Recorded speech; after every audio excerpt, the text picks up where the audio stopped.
Bismillahirrahmanirrahim. Assalamu alaikum wa rahmatullahi wa barakatuh. Welcome to this live, interactive, exclusive session with the world's renowned speakers, Mr. Neville Gaunt and Mr. Kamran Rizvi. Before I proceed and formally give an introduction, let me in fact introduce first Mr. Neville Gaunt. Mr. Neville Gaunt is the CEO of MindFit Limited UK and the global chairman of YP2G, Your Passport to Grow. The reason we have invited Neville, because he's been frequently visiting Pakistan for quite some time now. And he's been engaged with the government of Pakistan, the corporate world of Pakistan, as well as the universities, primarily through our digital platform called YP2G, Your Passport to Grow, which is pretty much engaging the students and youth community in Pakistan to become more of a can-do person. So Neville knows more about the Pakistan youth engagement since he's been coming to Pakistan for the last few years. And our other speaker, as we say in Urdu, Kamran bhai kisi taaruf ke muhtaj nahi hai. He's been engaged. He's a motivational speaker who's been delivering the talks for the last 2 decades in Pakistan, and currently he's the CEO of Carnelian Limited in Pakistan, private limited. So folks, those who have joined in, this session is going to be very interactive. You will have an opportunity to speak and post your questions directly to the panelists. And how you will do it, there's a question Q&A section available. This icon console is available on your webinar console, so you can post your questions. Feel free to do it as we move forward, or you could equally raise your hand. There's a hand icon available on your console, so if you raise, I should be able to give you an opportunity to unmute your microphone and you will be able to talk directly with the panelists. So please do raise your hand one by one and I will definitely give you an opportunity. But let me kickstart this session with a quick story. As I was just writing the content for this webinar summary description, and where I was trying to write about how to remain calm and control your temper and composure while you're working from home and you have kids. My own kid, 10 years old, my boy, Mr. Bucket, who just came to me while I was writing this and asking me, Dad, can you help me? Because he's going through this virtual school. And I was so much glued to my screen, and I just looked at him. I said, I started like, can't you see what I'm doing? And then I just realized, what sort of world we have come down to. So just to kickstart, and I asked both gentlemen, especially Neville, to start with you, as I know you have been advocating the can-do approach, but where we have come down to, where we have been asked not to do this, don't do that, just remain confined. How do we manage all this through a can-do approach? Neville, I'll start with you. It's easy. Do it. Just do it. And I'd just like to say it's an honour for me to be on the same platform again as Cameron after a couple of years, although this is a virtual one. The last time, if you recall, Cameron, we're trying to put the banking system right in Karachi. Hopefully some of that did actually brush off as we were there. I think they got the shock of their life when they saw us walking up and down the aisle when they're expecting people to be on the stage. So again, folks, this is interactive. Please ask the questions, because that's what we're here for. We haven't got all the answers. That's number one, but we've got examples that we can draw on. For instance, I've had 30 years in international oil and gas, so I've traveled a lot.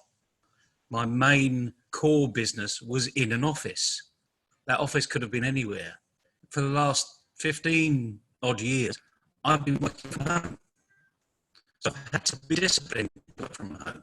And by the way, the kids were at home during summer holidays and during non-term time. And if we were on holiday, that was fine. But if they're at home, I have to deal with that. So this is an imposition. Okay, so this is forced upon us. No one, frankly, likes being forced to do anything. I mean, I don't like being forced to do anything, but it's an imposition. Ignore the imposition. Now let's get on with what we can do. What we could do is moan and groan. Blame the government, blame coronavirus because they're nowhere near where we are. Or we can get on with this, as we call it, can-do attitude. And this is the issue. What is can-do attitude? So I'm going to write that now. So what are we doing that's getting us in the right frame of mind to get through the day? Can you all still hear me? It says that my speaker's not working. It is now. Yeah. Oh, yeah. okay. There's a little break, but yes, we can. So what is it? I mean, like, for instance, we all get up in the morning.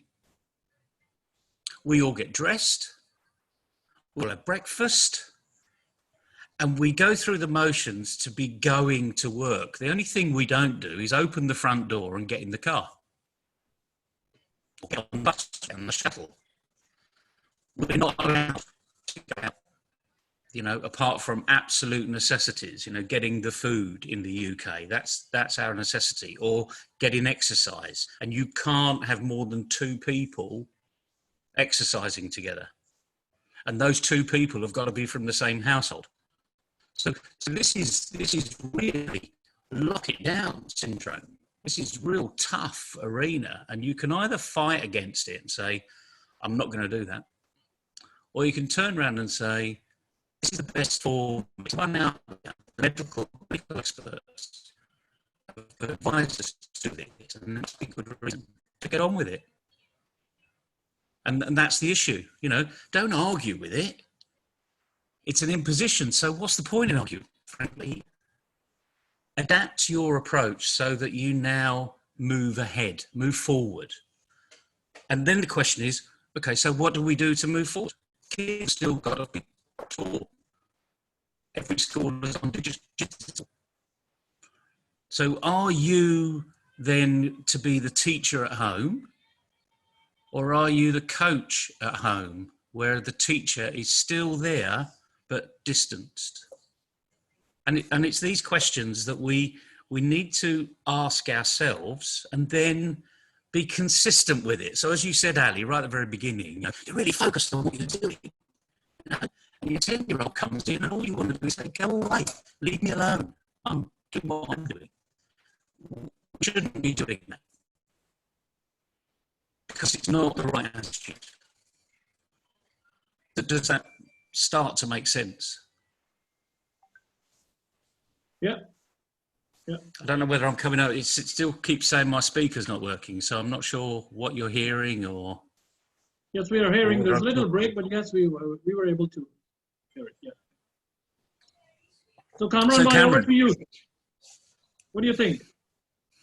How do we deal with the situation? Lockdown, kids are at home. We are also working. Limited resources, shared resources, high, temperatures. Like Neville, thank you very much, Ali and Neville, for your kind remarks at the start and reminding me of Karachi and our experience together.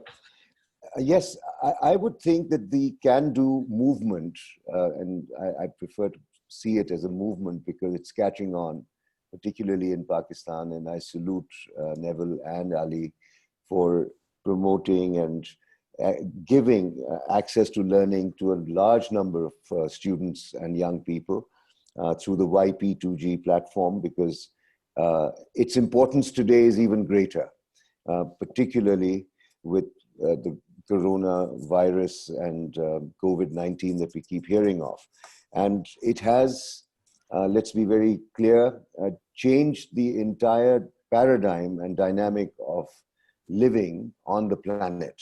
It has never happened before, at least Neville, you're a young man and so am I, but Ali, I don't think in our lifetime we have ever known anything to be so universally impactful which has completely questioned everything we've ever known with regards to the business model, because two things are at stake: the health, mental, physical health, and at the same time, we are faced with a business meltdown, an economic meltdown in all the economies. I mean, so in a situation like that, I mean, no movie can ever be made to be of a scale that we are living today, number one.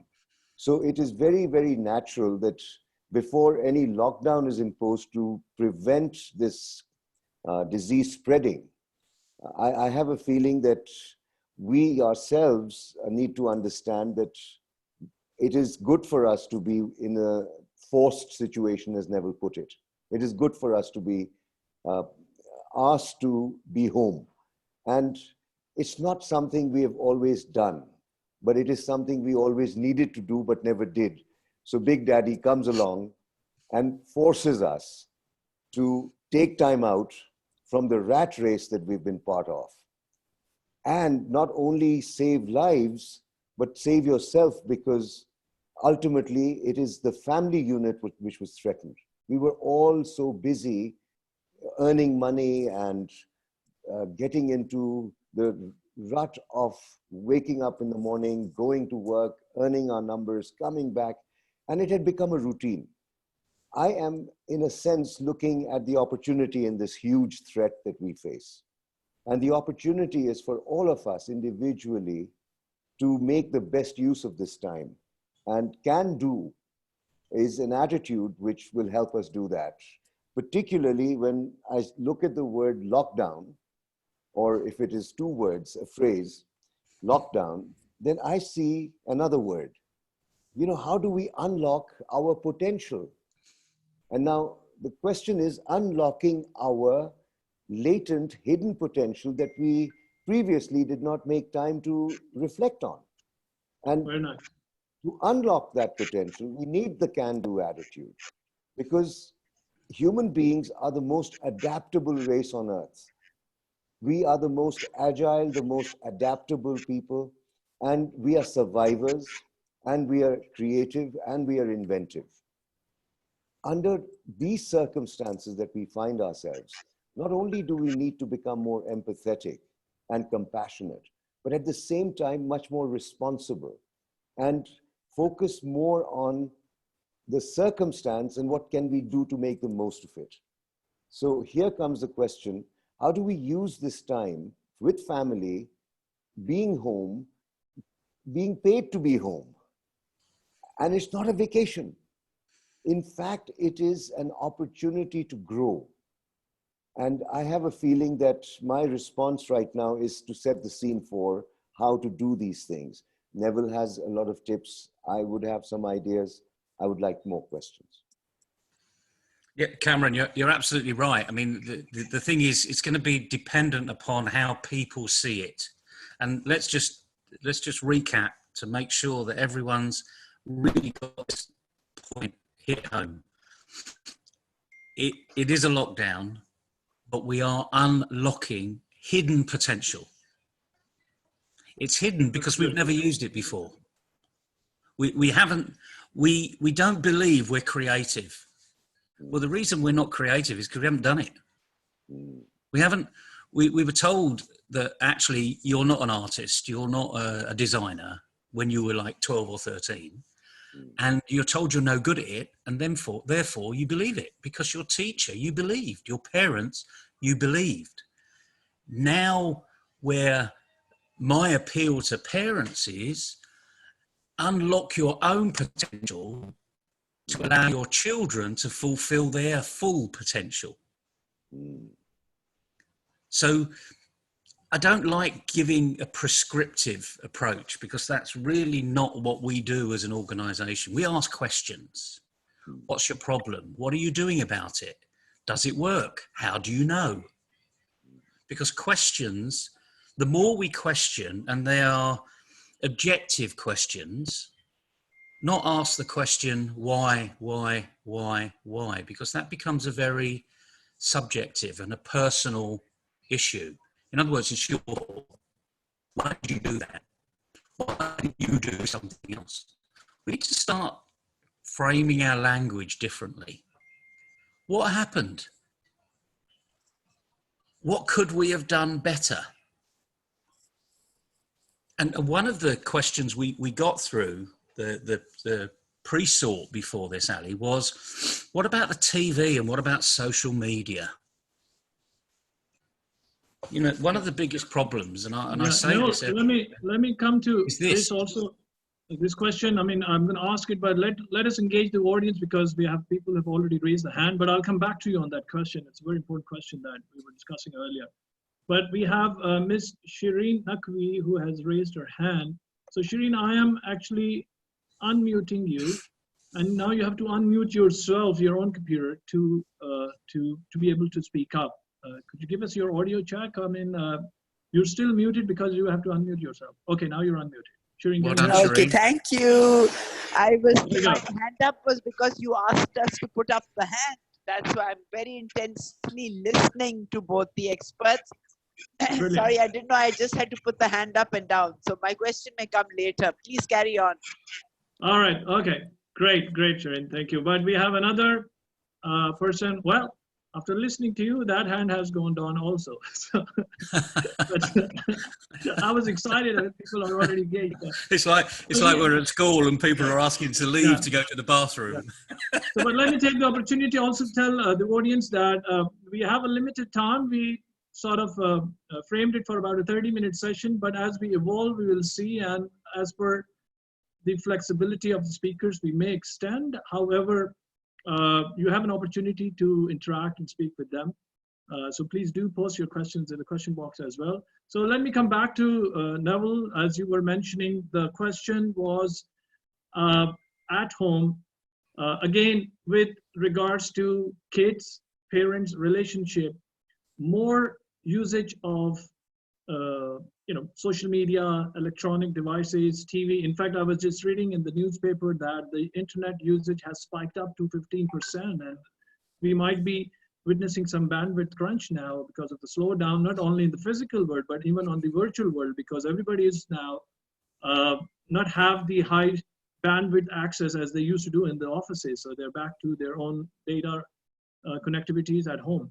So that's a different technical glitch that we might experience down the road now. But coming back, it's a major concern for parents how to control. I mean, obviously, there are parent controlling apps, etc. But again, discipline is required.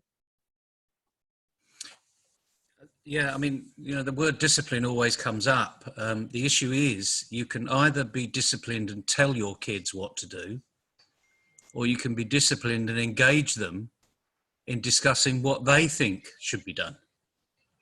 So as Kamran was saying, this is about reimagining the family unit, not all going your own different ways. But if there are, business pressures, personal pressures, school pressures, then there's an opportunity here to say, well, I need to be using the internet between this hour and this hour. What do you need? And I hate to use the word contract.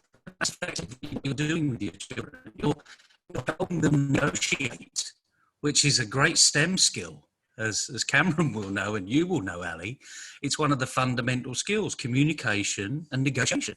This is a great opportunity for them to learn how you can be fair and equal. And we talk about being fair and equal. There are huge values as well in society as a whole. So there are really good opportunities here where you can negotiate with your siblings, not just your siblings, with your children, who uses what and when. I think what I would like to focus on here is the fake news. Social media, for every one piece of fact, there's probably 1,000 pieces of fake news. And within a business, we all know if I've got the facts, I can make a good decision. If I have to guess, fill in the gaps, my decision making is reduced. The quality of my decision making is reduced. But if I'm working on things that aren't factual, then I could make a real big mistake here. And this is a great lesson for all of our children to learn. Get the facts. So, Cameron, my kids have fled the nest, but they keep asking me via WhatsApp and regular discussions we have, because they're all at home too. But they're at their own home. They say, where do I get the facts? Who's telling the truth? So in Pakistan, who's telling the truth? Where are the facts coming from? True. I mean, the question here is that there are some sources of information that are recognized as responsible channels. And at times, one doesn't want to just rely on those. I mean, for example, if there are some media channels, one could safely say that if they're quoting a statistic, it is likely to be reasonably reliable, because they'll also be sourcing it to some established organization like an audit firm, or for that matter, some regulator or state bank. So I think currently, for example, when we are speaking of health and wellness, and particularly the coronavirus and its impact internationally, WHO has come up with this brilliant app, WhatsApp, that you send them a message and you start getting updates. Yep. And I have a feeling that when it comes to the pandemic that we are faced with, the best and the most reliable source to filter out any of the nonsense that's flying around is just to go to WHO and get information from there and seek solace from that. That is in terms of the pandemic. But when it comes to working from home, my feeling here is that it's a challenge for most of us, frankly, other than those who have always worked from home. And I'm fortunate. I mean, Neville mentioned that his kids flew away, and established their own nests. In my case, my son and my daughter-in-law and my two grandchildren flew back into our nest in Islamabad. So that's what happens, isn't it? Yeah, and they're just next door. And yep. Frankly, it's a classic family profile, my son being 40, my daughter-in-law 37, and the two kids that they have, 13 and 4. It's a dynamic. And I must tell you that the first 3 days, they did go through a lot of confusion in terms of who's doing what and when. And it was simply because it was too new. The situation was very uncertain. When do we get the shopping? Do we stock up? Do we have our supplies? Do we have our bank balances to pay the bills? And all kinds of concerns were there, which most families would have gone through. Mm-hmm. But the question now is that a week has passed virtually since lockdown in Pakistan, and dust has settled. And the good thing that has started to happen is people are connecting much more now than they were before, surprisingly. And I want to point this out because I find that with the internet, that I hope the bandwidth continues, Ali, with the internet, communication is happening globally as opposed to very local. When we were in a physical world, we were interacting with traditional markets, traditional customers and clients, and we would be engaging more with work teams in our physical locations. Now, ever since that has been taken away, the world has become an opportunity itself. And Shireen Naqvi, who I just heard briefly, is so excited about the prospect that now geography doesn't keep us away. In fact, with technology, we can access the best of learning, the best of connection with people where we can add value. We can also come up with products and services that can truly be utilized through these agencies. Working from home and income generation through the net means that we need to become technology savvy. Now look at this meeting that we are having, this webinar. I have a feeling that if we had this in a physical world, it would be very expensive. It would be exhausting for you to travel all the way to Pakistan or for me to come across, and Ali. Yep. It's a different logistic. But Yep. here, instantly, I'm in my study, you're in your convenience, Ali is where he is, Shireen is in Karachi, and we're speaking to each other. And in some ways, we have to have an attitude to say to ourselves, thank God a global crisis came at a time when we had a global solution. And I feel that when we look at that, homeschooling, for example, is as it is becoming a fad. Parents are more and more pulling kids out of school and going for homeschooling. This happened in Pakistan, the trend started 2 years ago. With the lockdown, it's become a rapid shift. And do you know, my grandson, who is currently 11, is much more excited about his learning opportunities today because he has courses from Canada. I yesterday went into the lounge, he was playing the piano, and there was a laptop with his piano instructor on Skype and giving him instructions. So I mean, life continues. And thank God for the medical staff and the nurses and the people dealing with distribution who are working in these very critical times to keep the network alive. I mean, to keep the society functioning. I mean, we are able to do so much at home, and they're appreciating us for being home to save lives. I mean, it's as though it is not a punishment, but an opportunity for us to change our ways. Now here, I just want to make one comment. Sure. Habits and addictions are being challenged, Neville. I think that's what's really happening. There we go. Yep. Habits and addictions. And dopamine is one of those chemicals that is released in the brain, which actually feeds our habit. And essentially, when we are expected to do something that we have not done before, we don't see the reward of it. The dopamine doesn't kick in. And as a result, we go dull and we get bored and we just don't know what to do now. Because the kick we used to get from going to the device or meeting someone or actually being on stage isn't coming anymore.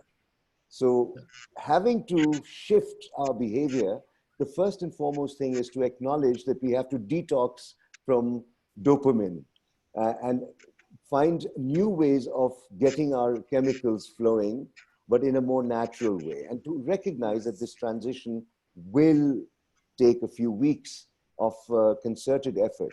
And while we are doing this, of course, body, mind, and soul, they have to be nourished. Exercise for the body, reading and connecting with people virtually for the mind. And of course, spirituality, what better time to meditate than now? And of course, if we have a structure going in the house, and as Neville mentioned, that we need to negotiate, we need to work with our family as a team, because a family has a goal and a vision, and to incorporate them, get their inputs by listening. Neville, don't you think listening is a skill that is now being tested? I'm not too sure people Well have ever known how to listen to Cameron. I think that is being Right, tested. Yeah. Let me engage the audience now. Very well said, Kamran Bhai. I mean, you touched base, which is very much close to my heart. So you've turned the whole thing into an opportunity, very positive attitude, thinking at home, thinking about products, services, which can be shared globally rather than just regionally, locally, because there are no boundaries. And you mentioned about school learning, distance learning, piano being taught from a Canadian professor to a Pakistani boy sitting in Islamabad. Spiritual connection. In fact, I was pretty much intrigued to see there 86,000 mosques in Turkey have started online worship services. Wow. So I mean, this is an amazing. Obviously there's a question mark about the compliance issue when it comes to different religions in Islam. I mean, but at least initiatives are being taken now. So let me go to one comment, or rather question comment from Shuja Ahmed, who's pretty much echoed what Kamran Bhai and Neville, you both have been saying. I think the way I'm looking at this lockdown is the opportunity to learn what my kids can teach me. The opportunity to have my kids be my teacher helped me connect with them a different parallel that I could not image. We have started to connect back and understand each other's space. Any quick comments, or I move to questions? Fantastic. That's all I I can think say. this is a Absolutely remarkable fantastic. contribution from our friend. What's his name again? That's Shuja Ahmed. Shujab, I want to applaud you for saying what you did. We need to Absolutely. learn from our kids. Yeah. Brilliant.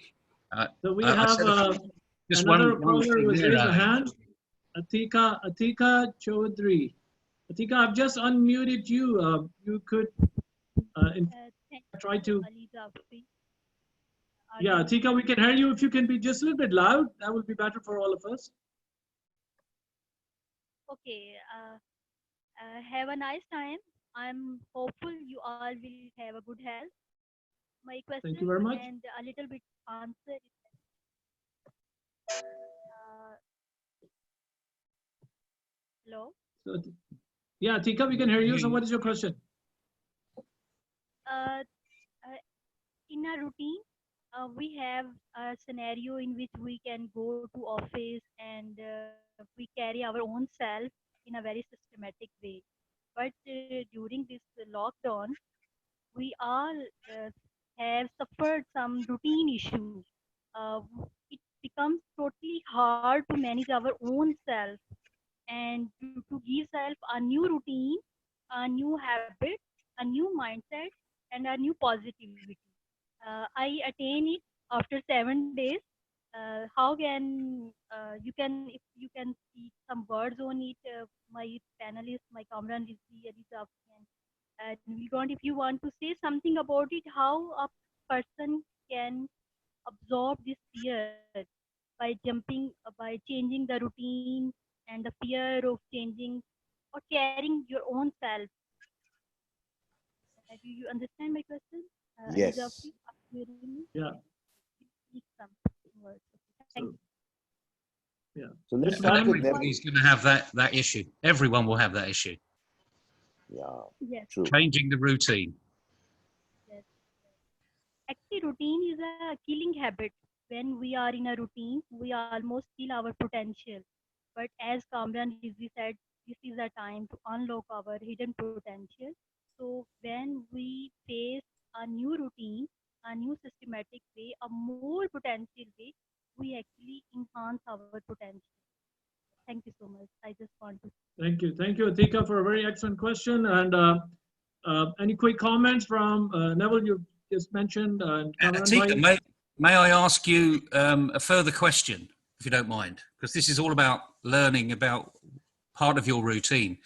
When you left the front door for the office, how long did it take you to get to the office? 7 hours. I'm sorry, I didn't hear the response. 6 to 7 hours. I think she got the question wrong. Okay. How long, Atik, Ask Atika, Larry how Nurdu. long, It's easier. yeah, ये तुम्हें कितना time लगता था घर से दफ्तर पहुंचने में? Okay, sorry. 20 minutes or 30 20 minutes. minutes? Sorry. 30 minutes. Okay. Yes, Neville. The brilliant thing about that, Atika, is that you've just gained an hour a day. Because you don't have to go to the office and you don't have to come from the office. Yes. By staying home. So To, go ahead.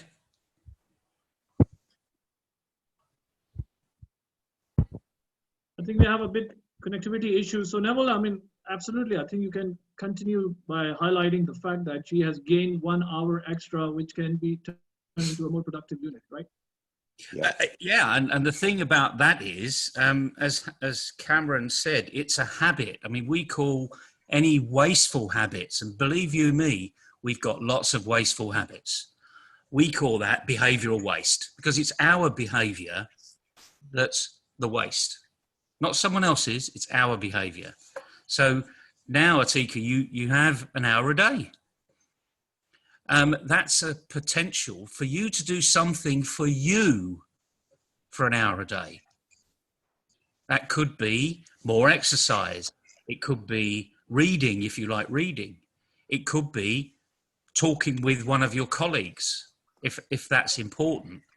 And whilst Kamran, myself and Ali can give you lots of things that you can do, there are thousands of experts out there telling you what to do. But the more important thing is, what's important to you? What's going to make your day more productive? What's going to make you feel happy at what you're doing? Now, we can ask those questions, but you have to apply the thinking to get the answers. And now when you go through that process, we've already said, you've gained an hour a day. You can do all of that, all of those things that perhaps you wanted to do. You've now got at least 3 weeks, if not longer, an hour a day that you don't have to go back and forth from the office. And equally, let's face it, we're all human. When we go to the office, we don't go straight to the desks and start working. We talk to our colleagues. We have a cup of tea. We have a coffee or a glass of water, you know. We have a little chit chat. So we're not actually that productive when we're in the office, if we're being honest with ourselves. So it is a great opportunity, but you, with all respect here, you need to write down what's important to you. What do you want to achieve?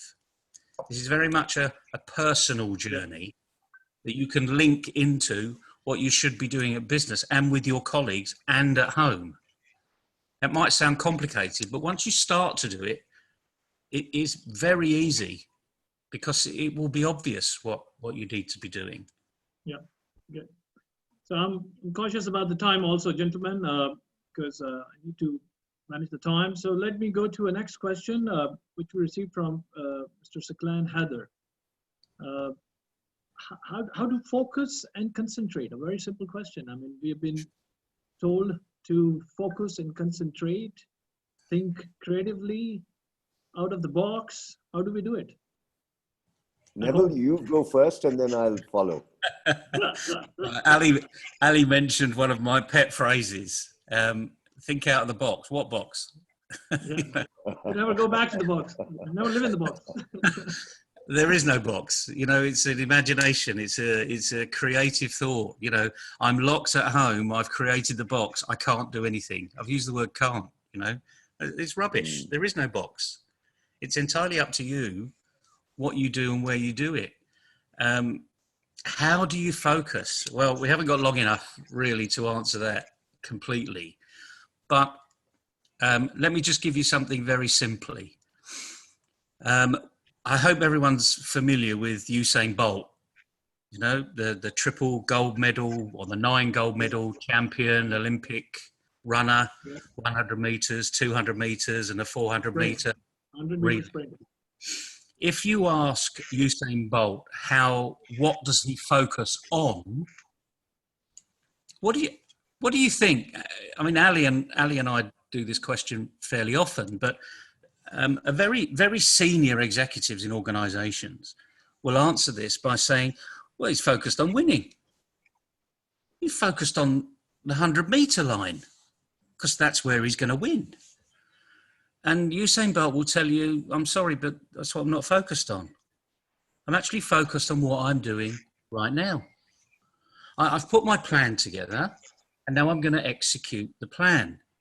So how do you focus? It's all about what are you focusing on? You know, what is the plan? You know, maybe you've got a plan for the day. Maybe you've got a plan for the project. Maybe you've got a plan for the next hour. And then you focus on it. You don't, if you're going to plan for the next hour, you're not going to focus on what you're going to have for dinner. Because it's a distraction. And it won't let you achieve what you need to do within the hour or the project. So being focused is being laser focused. What am I doing right now that's going to actually make a difference to the project, the time scale, my diary, whatever I'm doing, that's where my focus should be. So, Kamran, over to you. Focus on the moment. Exactly. And now that Neville has set the foundation, I would like to just embellish that with a few more aspects to look at. An early lesson I learned in my life was your concentration shoots up and your focus goes up when you love what you do. Absolutely. And it's an emotional connect. I find that my mind will waver if I'm having to do something which I really didn't want to do. But if I love doing it, focus comes naturally. There are things in life that we need to do that we don't love doing. How do we focus there? Because they're critical, okay? So in that, I find mindfulness as a technique which really works, i.e. living in the moment and not being hijacked by the past or the future. As Neville mentioned, that you have a plan, you've sorted that out. Look at those daily activities that one needs to do in order to get there. And focusing on those will help us achieve. And a lot of times, what we are wanting to accomplish may require 90% of things that we don't like doing. But if one is in love with the goal, and if one is in love with the aspects of the process, then one can compensate the love where one is not enjoying the stuff with mindfulness and discipline, because the goal is too important for you to want to achieve. So that's my 2 bits on that. And if I can just add something, Yes. something there, because you mentioned the word love what you do. Yes. And there's 2 issues here. If you really do love what you do, you're really, as the athletes will say, they're in the zone. Yes. Yes. The psychologists would call that flow. Mm. So when it's coming effortlessly. Yeah. Now, what happens to time when you're doing that? It goes really fast. Absolutely. So even if you're doing a really boring, laborious part of your job, if you get in the flow, get in that zone, time will just fly by. You won't feel exactly. So now the other thing is, and there's another thing about young people here. There is this thing that is really important. Get good exam results, get good qualifications, and you get a good job. That contract was never, ever written. At 61, I believed that contract when I was 18, but it was wrong then, and it's even more wrong now. Follow your dream. Follow what you really want to do, and be the parent that's going to support your child to recognize how important these qualifications are, but put it in a context that they can understand, that they can enjoy. Because remember, a lot of the things that they're studying are not really what they want to do. They could be bored with some of the things they're going to have to do. So whilst we can learn some lessons here about enjoy what you do, get really in that zone, but get in the zone when you don't enjoy it, because time will fly and you'll get a great result at the same time. So it's a lesson that we can learn ourselves, but more importantly, we can pass that on to our children. Absolutely. Absolutely. And I will, because we're really enjoying and time is flying, so let me go back to the comment. Another excellent comment from Brother Saf. The comment is, it's about work-life balance is under discussion for decades now. Yes. Someone said that we should wish for things carefully. We might get them. We all used to wish for time with our families. Now that we are with our families, how many of us are celebrating this time with learning, unlearning, and relearning? And how many are having difficulty in spending time? The same we can ask our kids who used to wish for school getting closed, and now that the schools are closed, what do they think they want to do at that time? Absolutely, that's it. That deserves an applause. Sorry, I'm crying here. Absolutely. They say be careful. Although Yeah. Love it. One thing I would like to add is that I have an issue with work-life balance. I certainly do. Because I think when we say work-life balance, we kind of suggest that work is something outside of life. I have a Outside the feeling box. that, yeah, I mean, life is an amalgamation of many things, and work is an essential component of that. And work doesn't necessarily mean earning a living. I mean, if you look at the meaning of the word work, it means effort directed to an end. So ultimately, it's about balancing our life, which comprises of many things, and everything that we do is work. So this separation of work and life implies that work is hell, and once you've done your 9 to 5, then you start living. So were you dead at the workplace? I mean, I don't accept that. So this is my perspective, Neville. I don't know where you stand on No, I this. think it's a great perspective. And the thing is, And if you enjoy yes, your job, it's never a job, is it? it isn't. It isn't, absolutely. But Uh, but allow me by to, the way, Kamran, also. All right, please yeah. go ahead, Kamran. Ali, I'm just going to, you'll be giving us 1 minute for our closing remarks towards the end, right? Yeah. But that's good. So go on. Yeah. It all depends when the end comes, sir. All good But, things have to come to an end. I mean, sure. but only on a spiritual quotient note, as you are familiar with that, I spent some time with the Medina Institute for Leadership and Entrepreneurship in Medina. So we had to do a lot of spiritual quotient. We need to design all the program modules by taking spiritual quotient as an integral part of our programs. So a lot of research was done on how Prophet Muhammad, peace be upon him, spent his time. And with some statistics, calculations, analysis that was presented to us, more than 65% of his time was spent with the family. Now, this is where Wow. the role of the Prophet is for not confined to one particular geographic, span. I mean, so it was very interesting for me to see that 65% with the family and 35% as whatever you call the work or. But anyhow, I just wanted to bring it, and that brings us to another question from Mr. Or Ms. Anand Qureshi.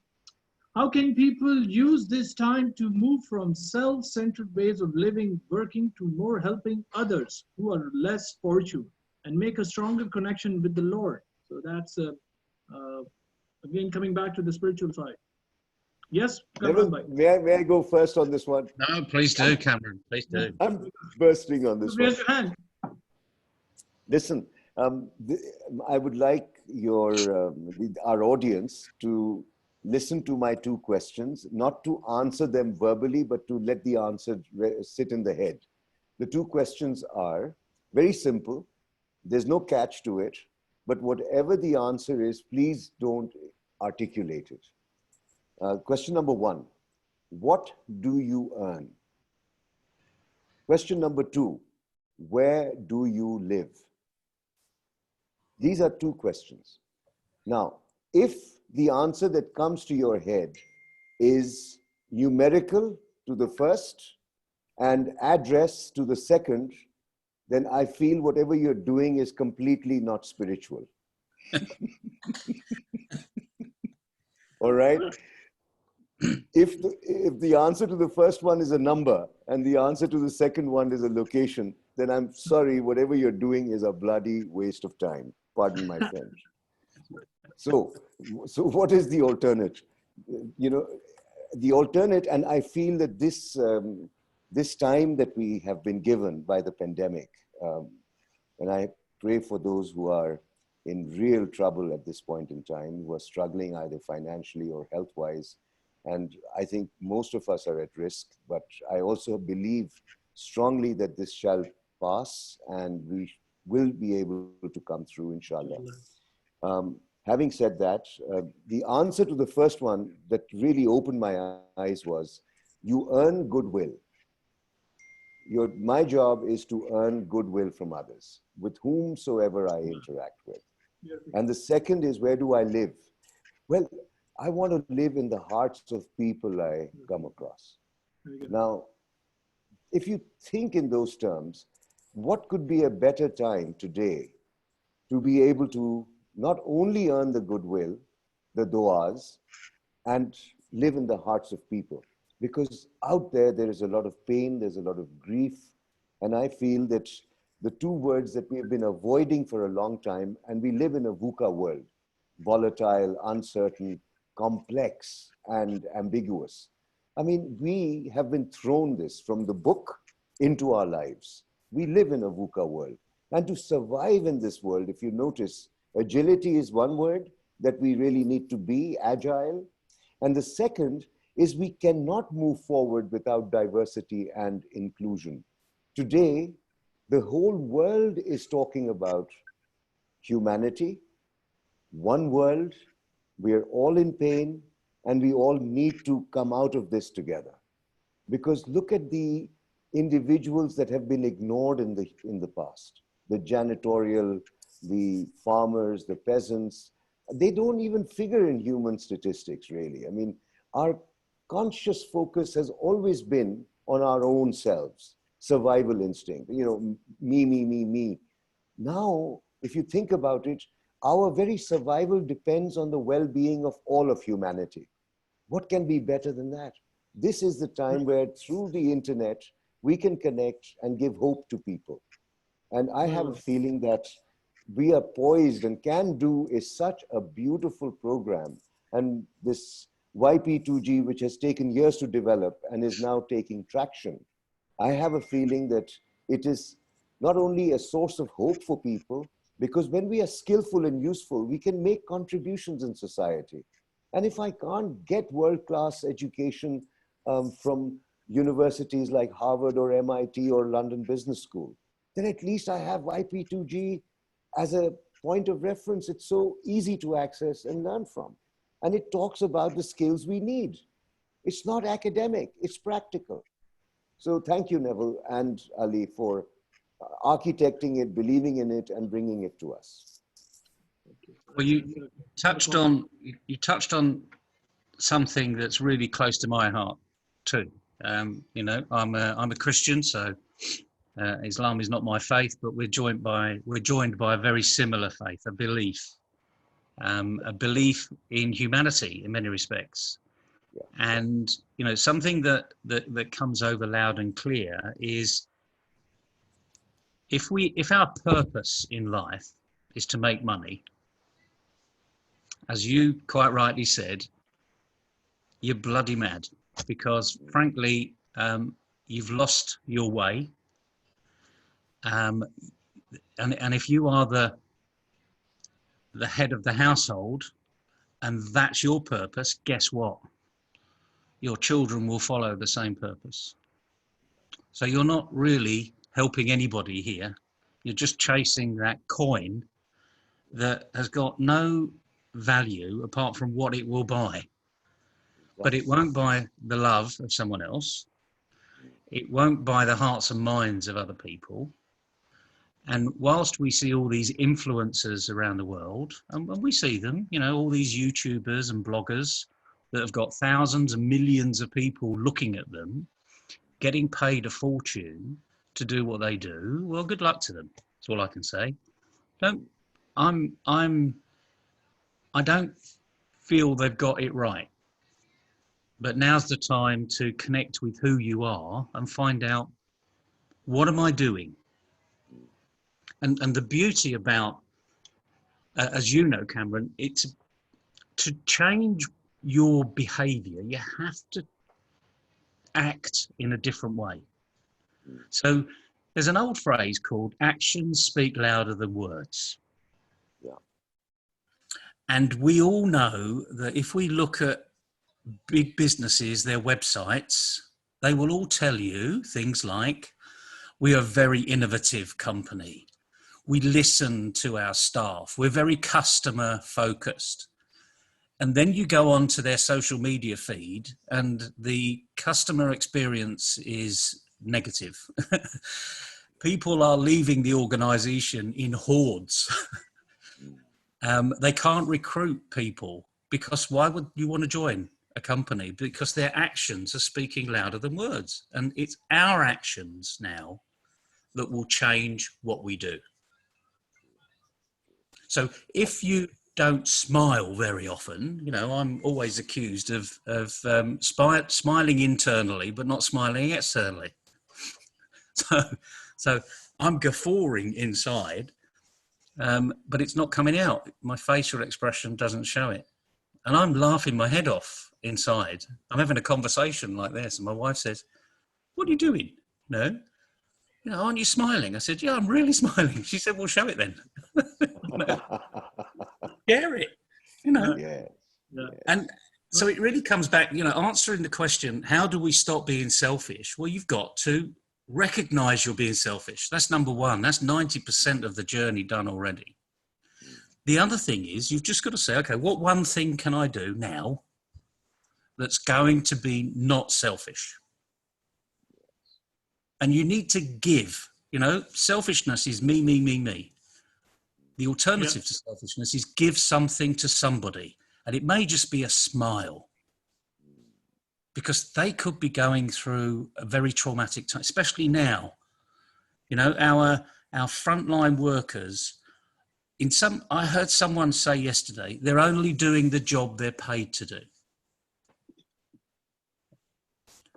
I couldn't answer it because I was just shocked. Yeah.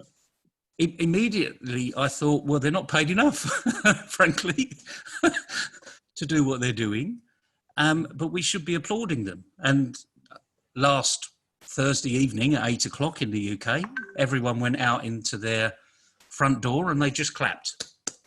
And it was around the world, you may have seen it, it was covered on the BBC, and people were literally in their hordes, we're in lockdown as well, by the way, but they just stood outside their front door and clapped for 4, 5, 6 minutes. Some people started singing, there was national anthem going, Jerusalem was being played, and it was a coming together, a thank you. We don't say thank you often enough. We don't even thank ourselves for being as good as we are. So you can start there. Yeah, it's beautiful. Time for self-reflection. That's total self-reflection. Beautiful, beautiful. So, gentlemen, it's a 30 minutes program now, 56 minutes. So let me take one last question, if you allow me. Go ahead. Yes. We'll try to wrap it up. So this is again a supplementary from Saf. How much, in your opinion, is getting ready every morning is important? So that's tactical now. To continue as a routine, I understand, yes, it is important, but giving this new situation a new way to handle and manage, how do you see it? Kamran, I start with you. Okay. I find visualizing things very, very important and helpful. For example, when we wake up in the morning, the first thing we need to do, of course, is to wash up, freshen up, have a glass of water. And I think that is something very important. And wake up with this idea that this is the day in which I must be meaningfully deployed with my family, with my other commitments. And I must have a things to do list in the morning of what are the priority things I must do today. And by the end of the day, I must be very, very disciplined to put aside 5 minutes and ask myself, did I deliver on what I set out to do? That review, I think, is one part. And the other part is that there is so much clutter in our heads that we remain stressed because of the clutter in our heads. So we should just have a wall chart, a flip chart called Kanban. I think, Neville, you would buy into that. Just a flip chart with 3 columns. Yep. Things to do, doing, and done. Just those 3 columns. I have found that to be the biggest stress reliever. And it's not just that you do it for yourself. Your family members can do it. My child should have a Kanban chart. I should have one. So that we all know. So the left-hand column is the best one. Whatever you think you need to do, just make a meta card, stick it on. And you could end up with 20 items there. The doing is the interesting bit. Now you go to that wall chart and you pick the one thing or two things you want to do on that date, which is today. So you move it from there to the doing and make sure that what is in the doing column is being done. And nothing else. Don't worry about the rest. They will happen in their own good time. And then the best part is when the doing goes to done, as that list gets bigger, oh, it's music to my ears. I mean, this to me unclutters the mind. It brings it to the surface. Everyone knows what is dad working on, what is he doing now, what has he got to do, and what has he done. So I don't even have to explain myself. I feel good in my own self. And if I'm clear in myself, others are clear also. So that Kanban, I swear by it. It's a remarkable tool for everyone. And it works. It works. Structure the day, form the habit, get into the habit, and it is so simple. Once you start to do something that you feel is meaningful, and this is the key. I know some people that swear by Google Maps and everything needs to be Google and no paper. My wife is one of those. And she doesn't want to see anything in paper. She doesn't want to see anything printed out and filed. Everything is digital in her world. Exactly. Well, you know, she could also, and she reminds me often of, because she and I met at work many years ago, and she often reminds me of what my office looked like. You know, one of those offices where there's piles of paper and everyone looks really stressed. The only difference was if someone asked a question, I could go straight to the bit of paper and say, there it is. That was my filing system. But it is, Ali, it's really important to get into the habit, a good habit. And the point is, it's a good habit if you enjoy doing it. There you go. But then ask yourself, is it productive? Can I do it better? Let me take a very simple example, okay? We have a dishwasher. It washes the dishes. You have to fill it every time you've got a dirty dish, but it washes the dishes. It's one of the boring jobs out of emptying the dishwasher when it's clean. So all the clean plates, all the clean cutlery, the cups and saucers need to be put away. So I play a little game. I will go for certain parts of the dishwasher and say, oh, can I pick up 4 plates? Can I do the knives and forks at the same time? If I take all of the knives out at once, is that faster than just taking a clump and trying to get it into the right drawer? Okay, so we were going back about doing things you don't like doing. So I create a game out of it. And the interesting thing is I try and do it faster every time. I don't time myself, you know, I'm not on a stopwatch, you know, I'm not an athlete here, but it's a routine that I get myself into. It might sound stupid, but it's a routine that works for me. Will it work for anybody else? I don't know. Try it, see if it works. But the routine is only a good habit when it works for you and you're productive. And the other thing you said, Kamran, was that reflection at the end of the day. As you move things into the done arena, just give yourself a big smile. You know, don't wait till the end of the day to move them over and say, oh, I did that, you know. Celebrate every little one you move out that middle column into the far column, because that makes you feel good. And I see you smiling already. Oh, absolutely. Yeah. The webinar is coming to an end. It's done. Exactly. It's done. Yeah, you feel I got through that, you know, tick. Yes. And we all like to be successful. I don't know anyone that goes to work to fail. Everyone wants to be successful. So create little successes for yourself.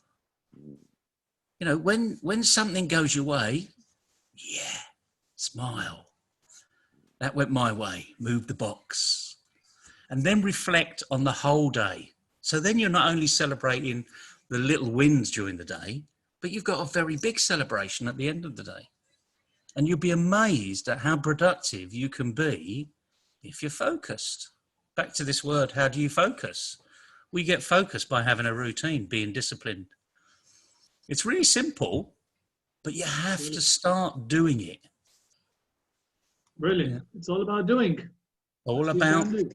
It's all about doing. Now, let me, gentlemen, quickly read one of the last comments, which Shireen Naqvi, who raised her hand very beginning, but she has concluded it with a comment. So very nice, in fact, information she has given that the Bolshoi Theatre in Russia has just announced that all of its performances will be available in YouTube, including the Swan Lake C19 has a silver lining. Fantastic. Indeed, prayers for all to be silver lining for everyone else.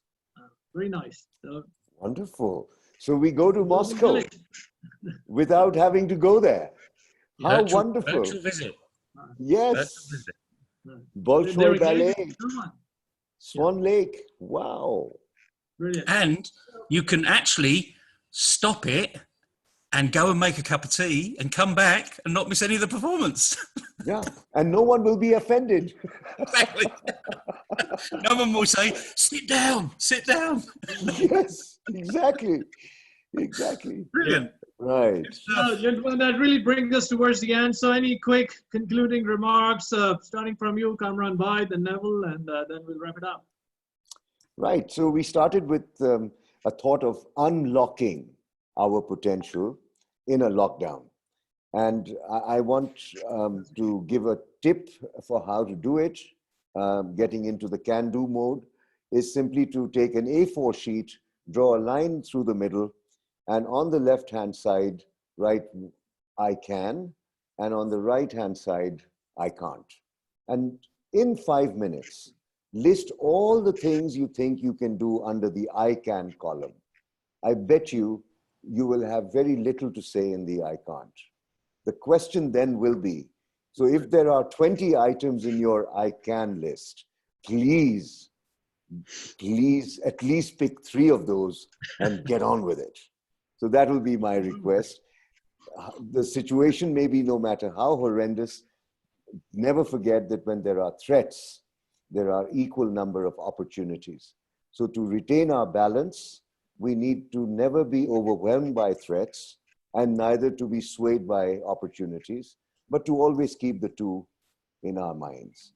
So by being balanced, we'll be calm and we'll be able to achieve with our families and our colleagues and our community amazing goals just by having faith in ourselves and in the future. Whatever happens is for the good. We've been thrown out of our comfort zone and we've been asked to learn anew stuff that will help us in the future. We weren't learning before, now we have to learn. And I'm delighted by that. Very good, very good. Very nice, very nice, That's very brilliant. eloquent. And That's just on a brilliant. cautionary note to the audience and those viewers who have been watching this program, that the 2 columns, I can, I can't, and there's no other 3rd column saying I will do it later. You locked it, you stitched it. Thank you. Over to you, Neville. Thank you very much, Kamran bhai. Neville. Well, frankly, all I'm going to say is, Cameron, it's a pleasure once again to be speaking with you on such a really challenging time. So my thanks to you. My thanks to Ali for thinking this was going to be of use anyway. I'm not going to add to what you've just said because, frankly, we need to finish on something that people can do. They can definitely do that. There's no point in having a long list of prescriptive things that they should be doing. Start with the 2 columns and get on with it. You know, because that's what's going to make the difference. You know, actions speak louder than words. You put the words in the column, now go and do it. Thank you. And may I just ask one question as a panelist? I mean, I'm sorry, but if the audience can ask questions, I would like to. Ali, do you intend to make this a regular feature going forward with different speakers? Because I feel that at least those who have come online and have registered, I'm sure they must have gained some insights or some comfort or affirmation or confirmation. So what are your plans with regards to webinars? No, absolutely. I think this is what we've been discussing. Obviously, with this lockdown, unlocking our own potentials of bringing everybody on this online platforms. This is, I believe, it's must. We must regularly bring more and more, speakers, and would love to host you and bring you as a panelist all the time, Kamran Bhai and Neville. So yes, this is going to be a regular feature for us. I mean, Neville, don't you agree that this kind of platform now needs to continue, and it should not just be a one-off, and maybe a calendar, a schedule should be announced by yourself for this? I think you're absolutely right. We've now broken the ice, so we do know that people are looking for help. They're looking for support. I think as we go forward, we can be a bit more specific with that support, because this will be that introductory webinar that anyone can go and now look at after the event. And then we can be very focused on specific instances, because at the moment, everyone's on lockdown. My expectation is it will continue past the period we're expecting. So perhaps next time we can look about our own expectations, where this is going to go. Are we fit for the long haul? Where could we come out of this at the other end? Because certainly it's not going to go back to what it was before the lockdown. Businesses are going to take the opportunity to say, actually, you can work from home 2-3 days a week, but we need to be very specific about how we're going to come back to work. And equally, there will be a transition allowed by the governments of when certain parts of the country can go back to work. Although, just very simply, Wuhan is the place where the epidemic, the pandemic started. Although they're saying it's being relaxed in Wuhan, it's not that relaxed. People are still slowly being allowed to move around Wuhan. They still can't move from district to district. So I think we need to prepare people that this is going to be longer than we first may have expected, but see that as an opportunity, a real opportunity to get yourself fit mentally, physically, and spiritually. And I think there's a great opportunity here to be very specific. We're going to say 30 minutes, and maybe it's daily, frankly, I don't know. We can have a discussion offline, but we need to put a timetable out there as to what's going to be discussed, how long it's going to be, etc., etc. Yeah, we can discuss this later. So yes, Kamran, by short, the answer to your question is yes, definitely.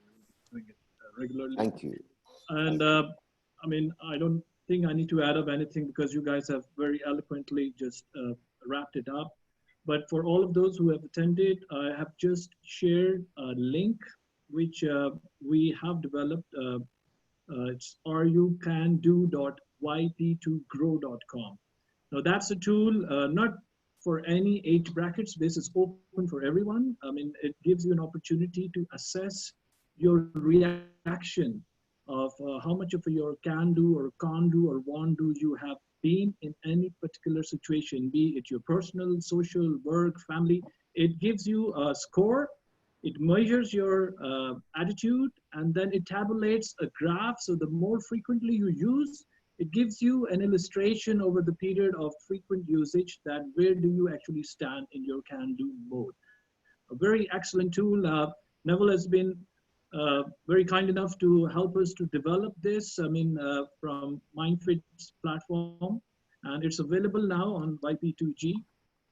So please do use it. I mean, it's a beta version right now, so do give us some feedback as well. And now, just to wind it up, again, on a spiritual question, I will quote Quran, the book, which says, after every hardships, there will come an ease. So, it's a hardship that everybody is going through. Perhaps they're thinking the lockdown, but as Kamran Bhai and Neville mentioned, it's unlocking your potential, but definitely it's going to be a different world and hopefully a more user-friendly. Earth is already breathing, ozone layer is depleting, all the numbers are environmentally friendly. So good things are coming out. So we'll have more fresh air to breathe when we go out. This is what we all are hoping for.